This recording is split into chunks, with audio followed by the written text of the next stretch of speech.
দুধ খাবা? না, খাবো না। খাবে না কেন? একবার খাও, মজা পাবে। না, খাবো না বলেছি তো। এই এই কি করছো? কেমন দিলাম? ছি, কি বাজে খেতে। বাসর রাতে দুধ খেতে হয়, এটা নিয়ম। কেন? দুধ না খেলে কি হয়? আর বাসর রাতে মানুষ দুধ কেন খায়? দেখাবো কেন? বলেই পিনু আমার দিকে এগোতে লাগলো। না, আরে পিনু কোথায় গেল? তার মানে আমি এতক্ষণ স্বপ্ন দেখছিলাম।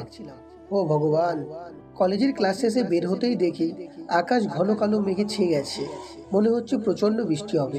এই আবহাওয়াটা যদিও আমার খুব ভালো লাগে, কিন্তু তাড়াতাড়ি বাড়ি ফেরার তারা মাথায় নিয়ে রওনা হতেই ঝমঝম করে বৃষ্টি নামলো। এই রে, ছাতাই তো আনেননি। তাই আর এগিয়েও লাভ নেই, আবার কলেজেই ফিরে গেলাম। কোথায় যাব ভাবছি, হঠাৎ মনে হলো আরে ক্লাসে যাচ্ছি না কেন। যেই ভাবা সেই কাজ। ক্লাসে গিয়েই আমি অবাকের চেয়েও বেশি অবাক হলাম। অবশ্য হাসিও পাচ্ছে খুব। একটা মেয়ের কান্না দেখে, যদিও আমার মতো ছেলের হাসি পাওয়ার কথা না, তবুও হাসি আটকাতে পারছি না। কিরে পিনু, কাঁদছিস কেন? পিনু আমার দিকে অবাক চোখে তাকিয়ে আছে, কারণ পিনুর সাথে সাধারণত কেউ কথা বলে না।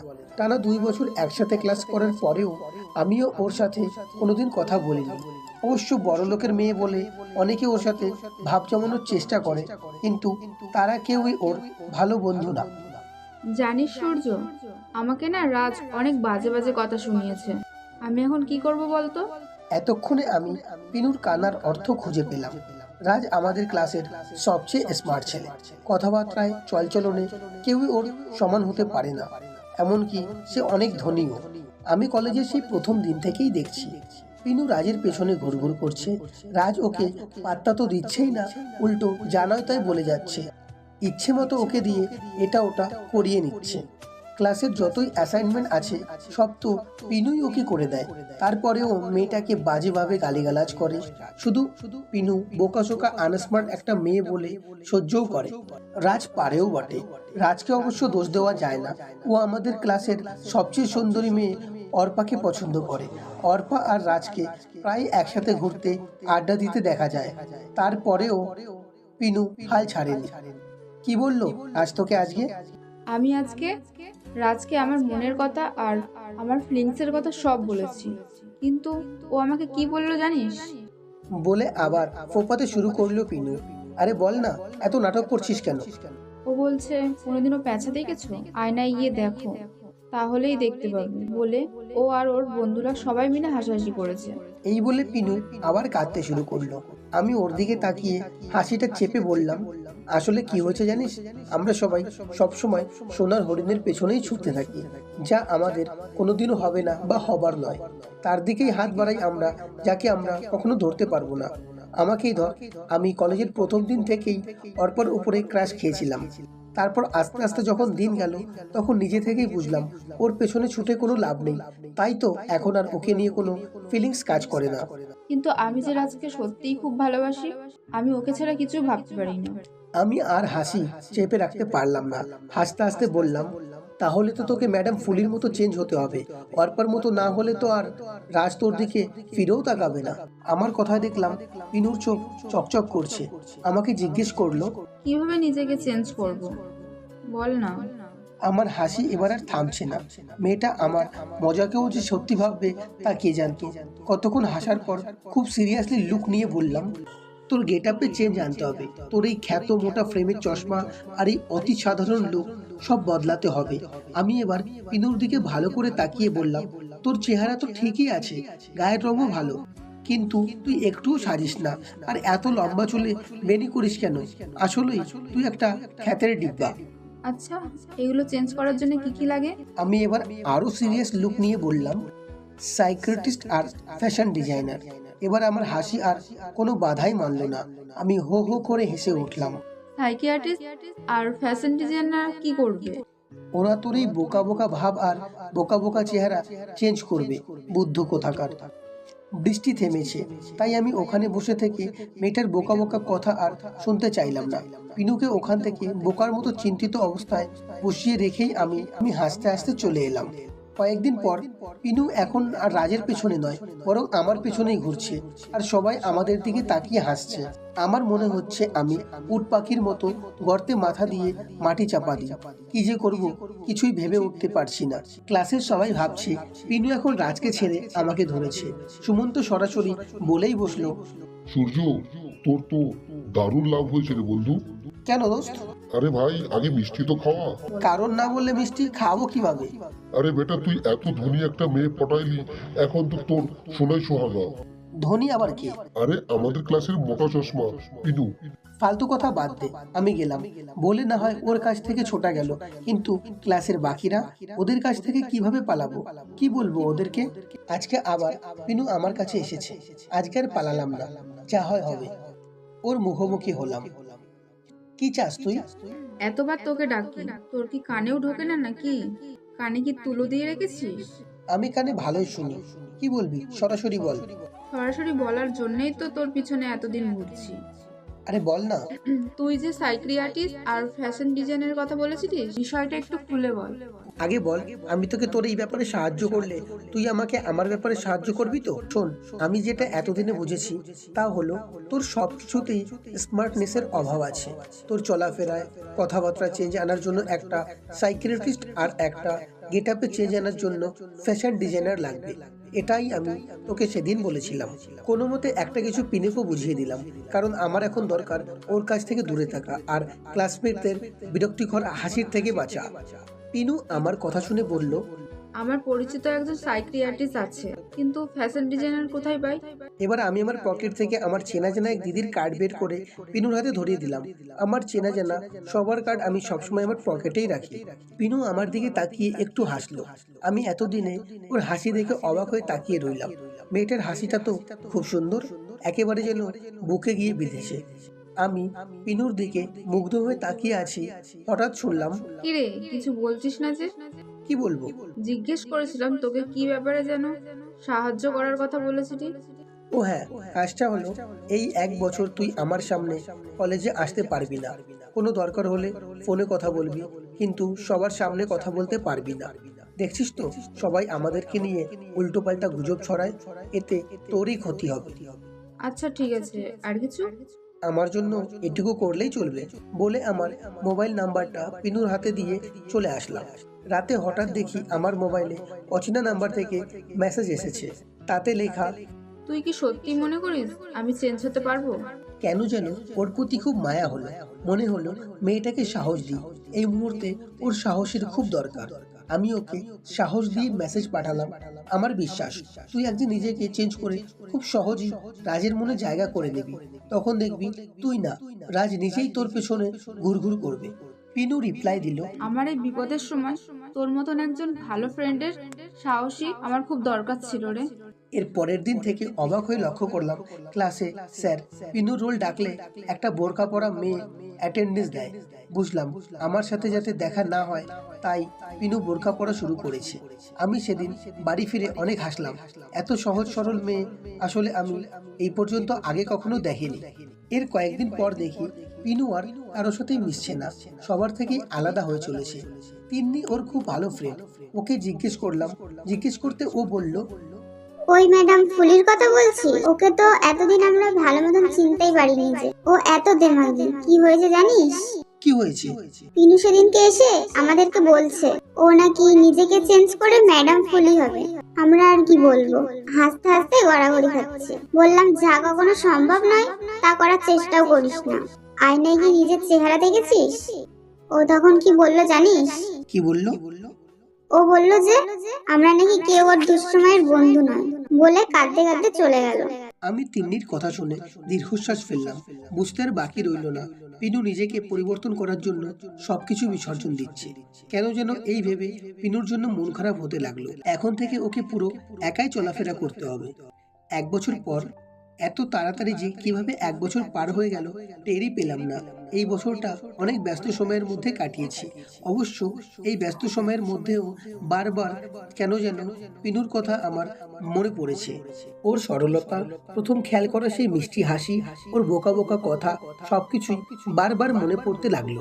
পিনুর এই 1 বছরের পুরো একাকিত্বকে ভেবে কেন যেন ওর প্রতি মায়া হতে লাগলো। এই 1 বছর যে পিনুর সাথে একেবারেই যোগাযোগ বন্ধ ছিল তা না, প্রায় ওর খোঁজ খবর নেওয়া হয়েছে, সরাসরি না, টেক্সট করে ওকে সাহস জুগিয়েছি, ওর হতাশা কাটানোর চেষ্টা করেছি, মাঝে মাঝে ওকে অনেক মজার কথা বলে হাসানোরও চেষ্টা করেছি। পিনুও কোনো সমস্যায় পড়লে আমাকে মেসেজ করত। আজ কলেজ বন্ধ, তাই টিউশনি করানোর জন্য বিকালে বের হচ্ছি। হঠাৎ দেখি মোবাইলে পিনুর মেসেজ এসেছে, সেখানে লেখা, 1 বছর পর এখন তো আর তোর আমার সাথে সরাসরি দেখা করতে বা কথা বলতে কোনো সমস্যা নেই। আমি এর রিপ্লাই না লিখে পাঠিয়ে দিলাম। এরপর আর কোনো মেসেজ আসলো না। আজ কলেজে গিয়ে দেখি একটা নতুন মেয়ে আমাদের ক্লাসে এসেছে, কিন্তু কলেজের কোর্সের মাঝখানে কিভাবে নতুন স্টুডেন্ট ভর্তি হতে পারে তা আমার মাথায় ঢুকলো না। আর এই নতুন মেয়ের চেহারার সাথে কার যেন একটা চেহারার খুব মিল আসে, কিন্তু কিছুতেই বুঝতে পারছি না কার মিল আছে এই মেয়েটির সঙ্গে। সবাই খুব আগ্রহ নিয়ে এই মেয়েটার দিকে তাকিয়ে আছে। সবার মনেই হয়তোবা একই প্রশ্ন, কে এই স্মার্ট মেয়েটা যে আমাদের ক্লাসের সবচেয়ে সুন্দরী মেয়ে অর্পাকেও হার মানিয়েছে। স্যার পিনুর রোল নাম্বার ডাকতেই মেয়েটা অ্যাটেন্ডেন্স দিল। সবাই অবাক হয়ে তাকিয়ে রইল, আর আমি এতক্ষণে খেয়াল করলাম, হ্যাঁ এটাই তো সেই পিনু।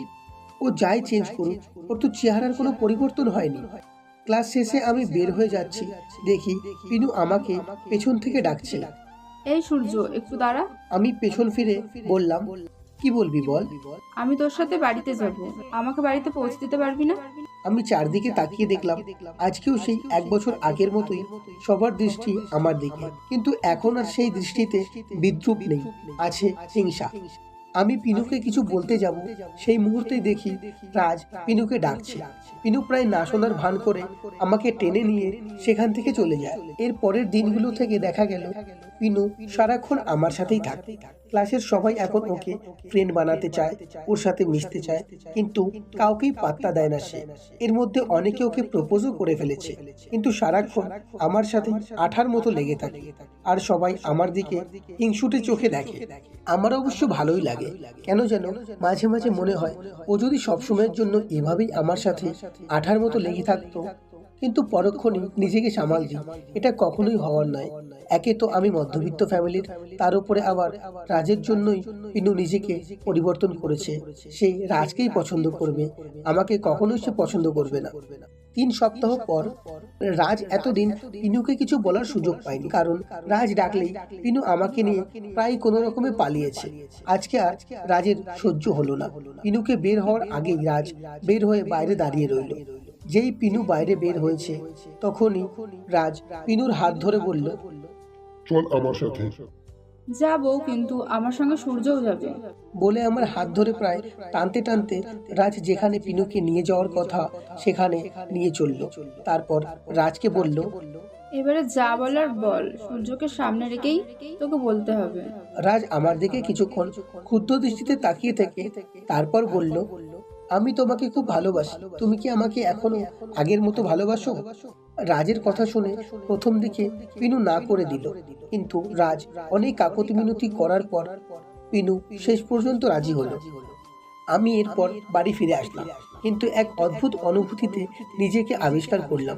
রাজের সাথে পিনুর এই প্রেম হয়ে যাওয়ায় আমি খুশিও হলাম, আবার কেমন যেন কষ্ট আমাকে কুড়ে কুড়ে খাচ্ছিল। মনে হচ্ছিল আমার কি যেন একটা হারিয়ে গেছে, খুব শূন্য শূন্য লাগছে সবকিছু। আমি কি তাহলে সেই দিনই পিনুর প্রেমে পড়ে গেছিলাম, যেদিন প্রথম ওর মিষ্টি হাসিটা খেয়াল করেছিলাম? কিন্তু এখন আর বুঝে কি হবে, আমি তো এতদিন নিজেই নিজেকে বুঝতে পারিনি। যা হওয়ার সব তো হয়েই গেছে, সব শেষ হয়ে গেছে আমার। পিনুকে এখন প্রতিদিনই রাজের সাথে বের হতে দেখি। আমাকে সময় দেয় না তা না, ক্লাসে সারাক্ষণ আমার সাথেই থাকে, আর ক্লাসের পর রাজের সাথে। কিন্তু আমার সবসময় মনে হয় আমার সাথে পিনুর কাটানো সময়গুলো খুব তাড়াতাড়ি কেটে যায়। এখনো প্রতিদিন পিনুর সঙ্গে মেসেজের মাধ্যমে কথা হয়। ও আমাকে প্রায় বলে একটা সুন্দর মেয়ে দেখে প্রেম করে বা বিয়ে করে ফেলতে, কিন্তু আমি তো ওর মাঝেই আটকে গেছি। পিনু যে আমার প্রথম আর সত্যিকারের প্রেম, তা কি আমি তাকে কখনো বলতে পারবো, নাকি নিজের মধ্যে চেপে রেখেই আস্তে আস্তে তিলে তিলে নিজেকে শেষ করে দেব? 1 বছর পর আজ 14ই ফেব্রুয়ারি। সবাই যার যার ভালোবাসার মাঝে আজ সুখ খুঁজে নিচ্ছে, কিন্তু আমি যাচ্ছি পিনুদের বাড়িতে পিনুর নেমন্তন্নে। সবাইকেই ও আজকে নেমন্তন্ন করেছে। পিনুর বাবা মা নাকি ওকে চাপ দিচ্ছে বিয়ের জন্য, তাই সে আজ সবাইকে ডেকেছে যাতে সবার সামনে রাজের সাথে ওর রিলেশনশিপের কথা অ্যানাউন্স করতে পারে। আমি প্রথমে যেতে চাইনি, কি দরকার আমার কাটা ঘায়ে আরো নুনের ছিটে লাগানোর, কিন্তু শেষ পর্যন্ত পিনুর অনুরোধে রাজি হয়ে গেলাম। পিনুদের বাড়িতে গিয়ে একটা ধাক্কা খেলাম। এত সুন্দর গোছগাছ বাড়ি আমি খুব কমই দেখেছি। বাড়িটা ঘুরতে ঘুরতে হঠাৎ পিনুকে দেখতে পেলাম। এত সুন্দর লাগছে ওকে যে আমি চোখই ফেরাতে পারছি না ওর দিক থেকে। এখন আর সেই মোটা ফ্রেমের চশমা ওর চোখে নেই, তার পরিবর্তে এখন লেন্স পরে, শাড়ি পরে খুব সুন্দর করে খোপা করে খোপায় ফুল গুজেছে। এতেই এত অপূর্ব লাগছে দেখতে ওকে। আমাকে দেখেই পিনু তার চিরচেনা সেই মিষ্টি হাসিটা আমাকে উপহার দিল, যেটা দেখেই আমি প্রথমে ওর প্রতি দুর্বল হয়ে পড়েছিলাম। তারপর ওর বাবা মা এলো সবাইকে আপ্যায়ন করতে। খুব হাসি খুশি তারা। মেয়ের পছন্দকেই ওনারা বেশি গুরুত্ব দিচ্ছেন। আজকে 14 ফেব্রুয়ারি ভালোবাসা দিবস, তাই আজকে আমি আমার পছন্দের মানুষের কথা সবাইকে বলতে চাই, যাকে আমি বিয়ে করব বলে ঠিক করেছি, যাকে আমি আমার এই একাকিত্বের সেই 1 বছরে চিনতে পেরেছি, বুঝতে পেরেছি যে তাকেই আমার দরকার। তার সে যোগ্য আর ভালো ছেলে হয়তোবা আমার জন্য কেউই হবে না, যার উৎসাহ প্রদানের জন্য এত দূর অতিক্রম করেই আমি নিজেকে জানতে পেরেছি, নিজের মাঝে পরিবর্তন আনতে পেরেছি।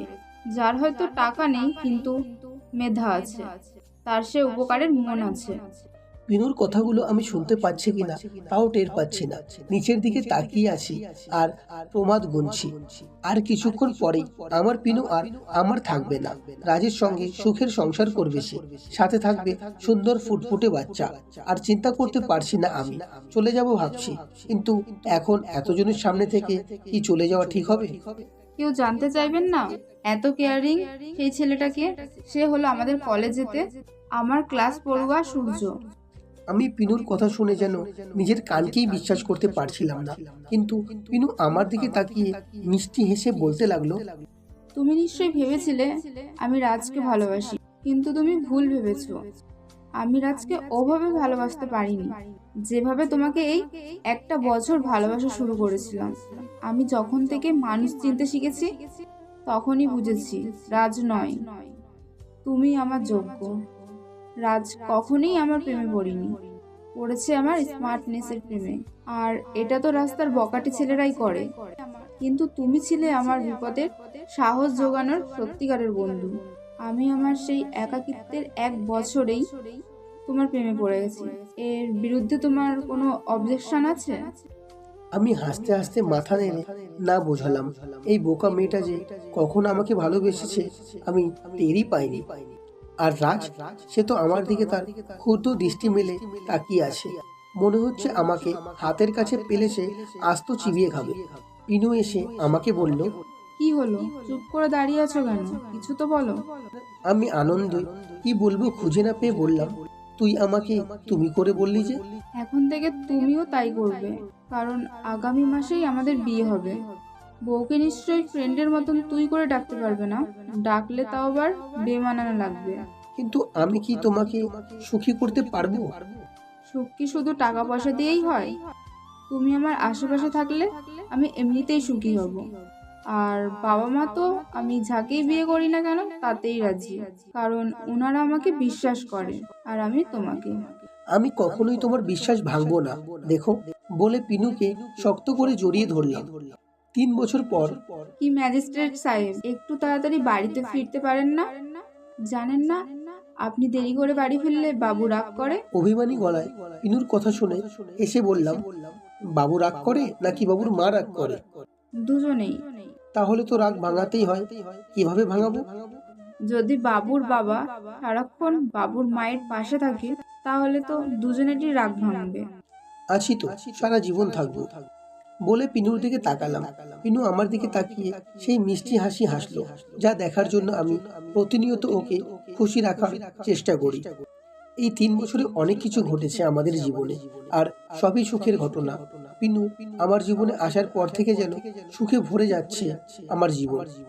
আমি ম্যাজিস্ট্রেট হয়েছি, খুব ভালো মাইনে পাই আর সম্মানও। আর আমার পিনুও কম যায় না, সে এখন একটা কলেজের প্রফেসর। আমাদের এই সুখের সংসারে একটা নতুন অতিথি আসতে চলেছে, এর চেয়ে আনন্দের খবর আর আমার কাছে কি হতে পারে। সবাই তাই আমাদের সবার জন্য, বিশেষ করে আমাদের বাবুটার জন্য আশীর্বাদ করবেন। ও যেন ওর মায়ের মতোই সাহসী আর আত্মবিশ্বাসী হতে পারে।